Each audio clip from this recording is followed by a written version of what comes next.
फूलपुर गांव में मोहन अपनी पत्नी सीमा और 2 बच्चों के साथ रहा करता था।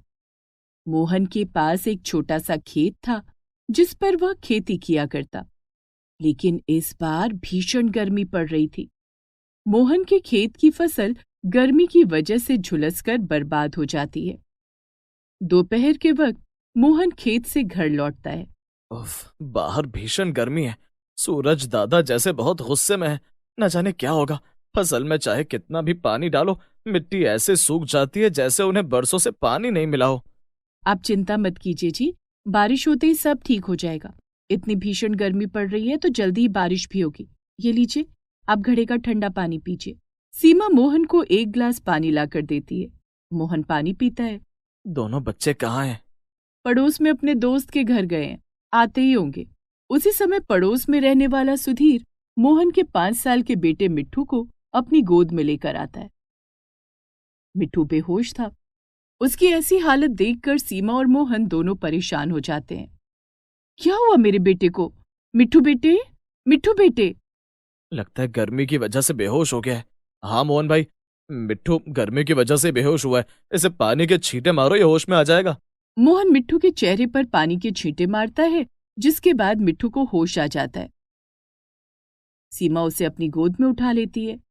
अरे, इसे तो बहुत तेज बुखार है। लगता है इसे लू लग गई है। मैं इसके लिए दवाई लेकर आता हूँ।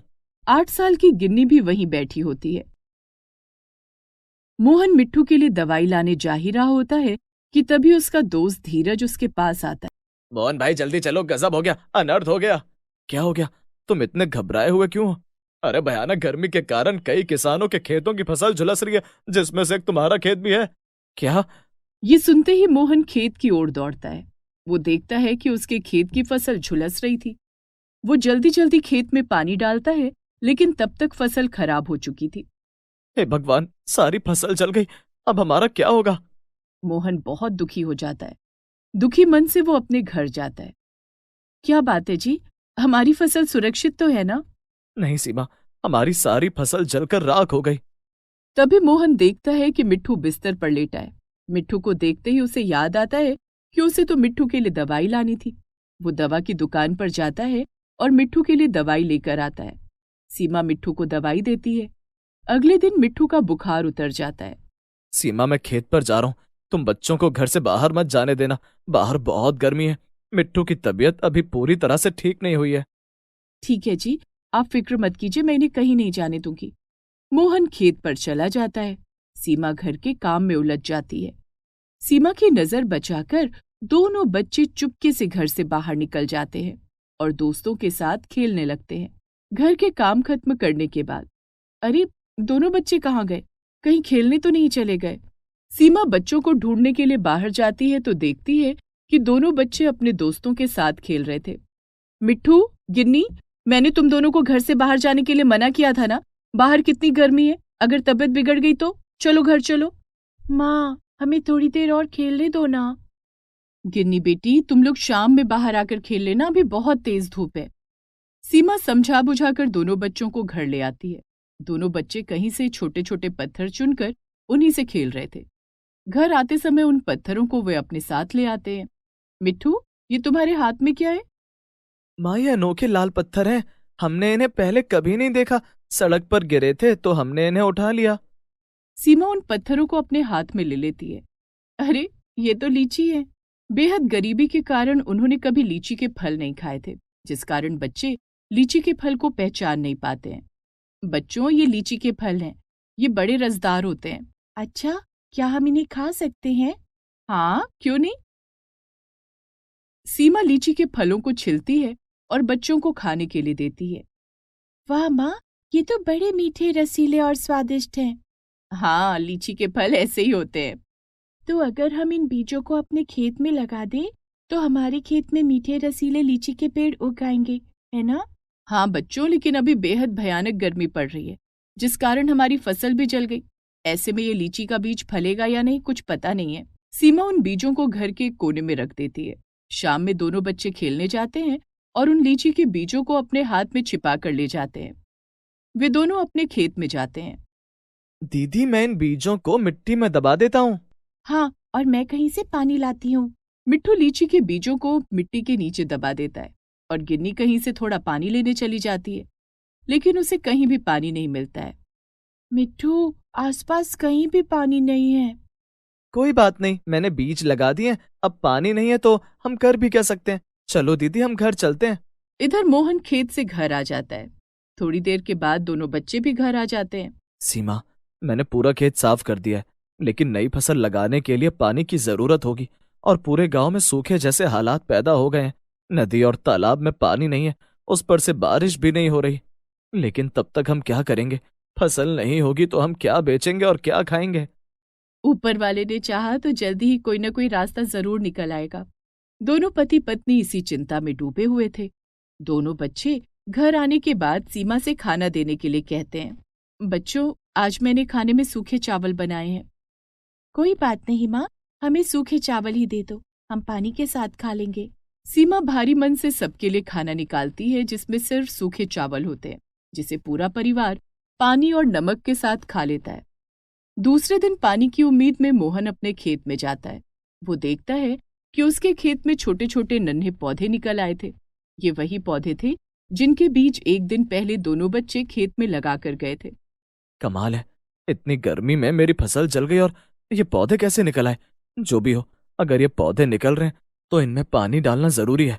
मोहन पानी की तलाश में नदी के पास जाता है, लेकिन नदी में पानी नहीं होता। उसके बाद वो कुएं में जाता है, लेकिन वहां भी पानी नहीं होता है। ना तो नदी में पानी है, ना ही कुएं में। तालाब में शायद पानी हो। वो तालाब के पास जाता है, लेकिन तालाब भी सूखा पड़ा होता है। वो निराश होकर घर लौट आता है। इधर दोनों बच्चे भी रोज खेत पर जाते और अपने लगाए हुए बीजों का जायजा लेते। उसमें पौधा निकलता देख वे दोनों बहुत खुश हो जाते हैं। दीदी देखो, इन बीजों में से पौधे निकल आए हैं। हाँ मिट्टू, लेकिन हमने तो इनमें पानी डाला ही नहीं था। ये साधारण बीज नहीं है, वो लीची भी कितने स्वादिष्ट थे। हाँ मिट्टू, काश वैसी ही लीचियां हमें फिर से खाने को मिल जाती। दोनों बच्चे आपस में बातें करने के बाद घर आ जाते हैं। लीची का नन्हा पौधा बहुत तेजी से बढ़ रहा होता है, एकदम असाधारण तरीके से, और लगभग 3-4 दिन में वो एक पेड़ का रूप ले लेता है। मिट्टू ने जहां जहां बीज लगाए थे वहां वहां लीची के पेड़ उगाए थे। मेरे खेत में लीची के पेड़ कैसे निकल आए, वो भी इतनी जल्दी? मोहन घर आकर सीमा और बच्चों को ये बात बताता है। सीमा समझ जाती है कि बच्चों ने वो बीज खेत में लगा दिए हैं। गिन्नी, मिट्टू, क्या तुम दोनों ने लीची के बीज खेत में लगाए थे? हाँ माँ, लेकिन हमें उसमें डालने के लिए पानी नहीं मिला था। बिना पानी के वो पौधे पेड़ बन गए, हैरानी की बात है। लेकिन इससे भी बड़ी हैरानी और होने वाली थी। दूसरे दिन जब मोहन खेत पर जाता है तो देखता है कि अब उनमें लीचियां आने लगी हैं और सभी फल इतने रसीले थे कि उनमें से रस भी टपक कर पूरे खेत में फैल रहा है। लीची के रस से पूरा खेत सींच गया है, अब खेत में पानी डालने की जरूरत ही नहीं। इतनी सारी लीचियां देखकर मोहन खुशी खुशी उन्हें तोड़कर अपनी टोकरी में रख लेता है और उन्हें लेकर घर आता है। बच्चों देखो मैं क्या लाया हूँ। अरे वाह लीची! हमें फिर से रसदार लीची खाने को मिलेंगी। हाँ बच्चों, तुम्हें फिर से रसदार लीची खाने को मिलेंगी। मोहन थोड़ी लीचियां घर के लिए निकाल देता है और बाकी बाजार में बेच देता है।